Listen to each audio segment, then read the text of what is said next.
Baru sekarang ini aku benar-benar merasa menjadi orang gila, yakni ketika ada orang yang dengan wajah ganjil bertanya, "Kenapa saudara memilih menjadi orang gila?" Aku tatap mata orang yang bertanya itu.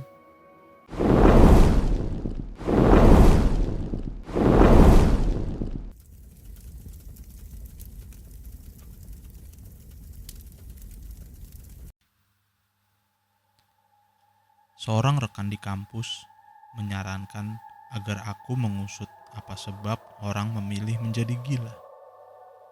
Oleh Sapardi Djoko Darmono. Kalau pada suatu hari kamu bertemu orang gila, turunlah dari mobil. Dekati dia dan tanyakan baik-baik mengapa ia gila. Maksudnya, mengapa ia memilih jadi orang gila. Kamu tahu, kita boleh memilih jadi orang waras, orang sakit, orang bingung, orang yang selalu merasa tidak ada yang memberi perhatian, dan karenanya stres, orang yang suka marah-marah karena pangkatnya tidak naik-naik, dan sebagainya. Tinggal memilih yang mana, tetapi janganlah memilih jadi orang gila. Kamu tentunya juga tahu bahwa pilihan jadi gila itu sangat berat syaratnya dan sangat besar tanggung jawabnya. Sebab hanya orang yang benar-benar tebal imannya yang diloloskan pilihannya menjadi gila. Jadi kalau kebetulan melihat ada orang gila di jalan, turunlah dari mobil, dekati orang gila itu dan bertanyalah sesopan mungkin mengapa ia memilih menjadi gila. Jangan berlagak sedang melakukan penelitian ilmiah yang menyebut teori macam-macam, tanyakan saja dengan lugas. Ia mungkin menundukkan kepala, mungkin malah tertawa, mungkin terus ngeloyor pergi. Kalau demikian halnya, ikuti saja dia dan tanyakan lagi.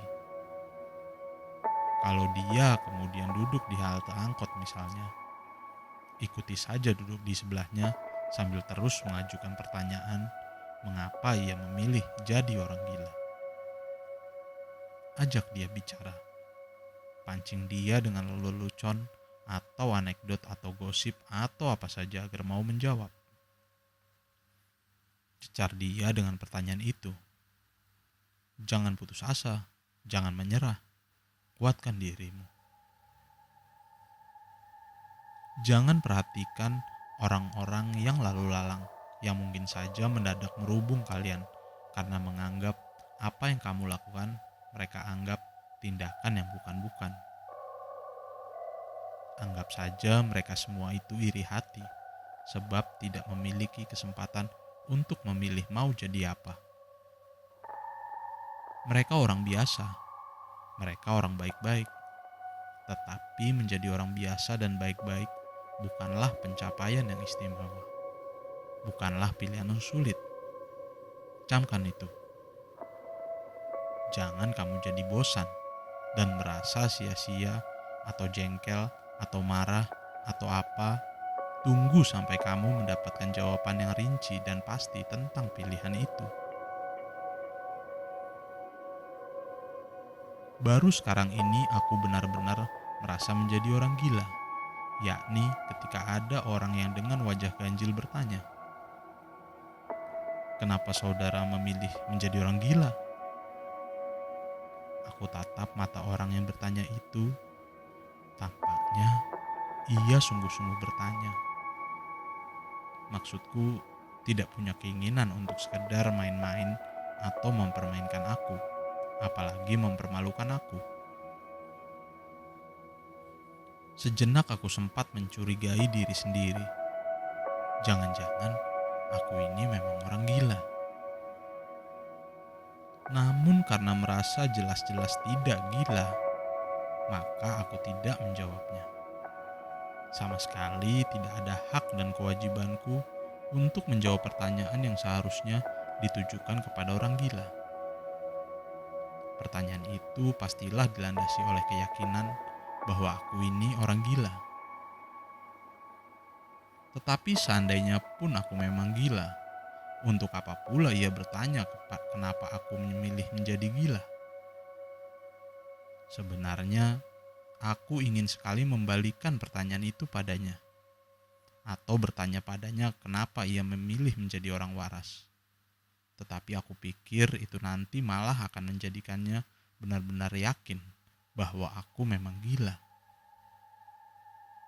Lagi pula, ibu pernah menjelaskan bahwa hanya orang gila yang bertanya kepada orang lain mengapa memilih menjadi orang gila. Dan aku yakin akan kebenaran penjelasan itu. Demikianlah, maka aku ngeloyor saja, menghindar dari orang yang tampaknya tidak bisa merasakan betapa risihnya ditanya kenapa memilih menjadi gila. Kebetulan waktu itu jalan sedang macet. Aku berjalan setengah berlari di sela-sela mobil dan motor yang asap knalpotnya mungkin saja bisa menjadikanku merasa gila. Orang itu mengikutiku. Ia bergerak sangat cepat dan dengan terampil mendahuluiku. Di tengah-tengah kerumunan kendaraan, ia mencegatku. Tolong jawab pertanyaan saya tadi. Mengapa saudara memilih menjadi orang gila? Aku merasa tidak begitu suka dicecar pertanyaan semacam itu.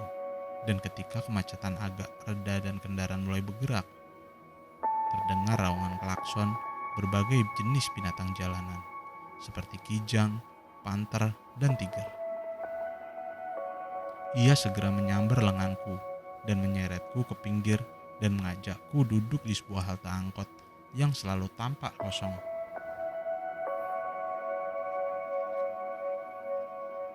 Kebetulan aku suka duduk di situ, tidak diganggu siapapun. Lelaki itu mengulang pertanyaannya lagi.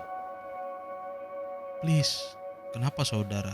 Ya, kenapa saudara memilih menjadi orang gila?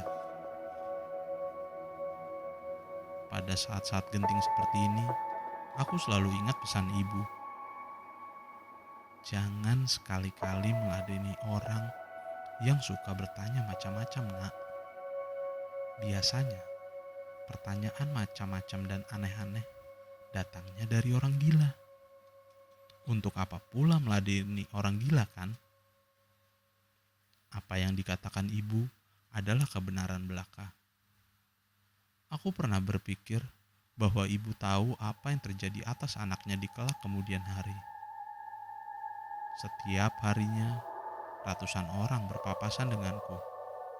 Kalau aku menyusuri jalanan dan tidak ada seorang pun yang mengajukan pertanyaan seperti itu. Setiap harinya ratusan orang berpapasan denganku. Kalau aku menyusuri jalanan dan tidak ada seorang pun yang mengajukan pertanyaan seperti itu. Paling-paling mereka menengok dan berbisik-bisik kepada temannya. Dan aku tidak mendengar apa yang dibisikkan. Tentu saja. Lagi pula untuk apa mau tahu urusan orang lain? Kami berdua saja duduk di halte angkot. Orang itu tampaknya memang benar-benar ingin mendapat jawaban atas pertanyaan yang diulang-ulang entah berapa puluh kali. Aku tidak mau menerjang pesan ibu, jadi aku diam saja. Setiap kali aku menutup wajahku dengan tangan agar tidak melihat tampangnya, ia menarik tanganku, menatapku, dan berkata, "Tidak ada perlunya menyembunyikan muka, saudara." Lalu diulang-ulangnya lagi pertanyaan itu. Hanya ada 2 orang duduk di halte angkot sore itu. Yang seorang bertanya terus-menerus entah tentang apa, yang lain tidak mengucapkan sepatah kata apapun. Mengangguk dan menggeleng pun tidak. Orang-orang lalu lalang, kendaraan lalu lalang. Hari berjalan tertatih-tatih sampai saat terdengar suara azan.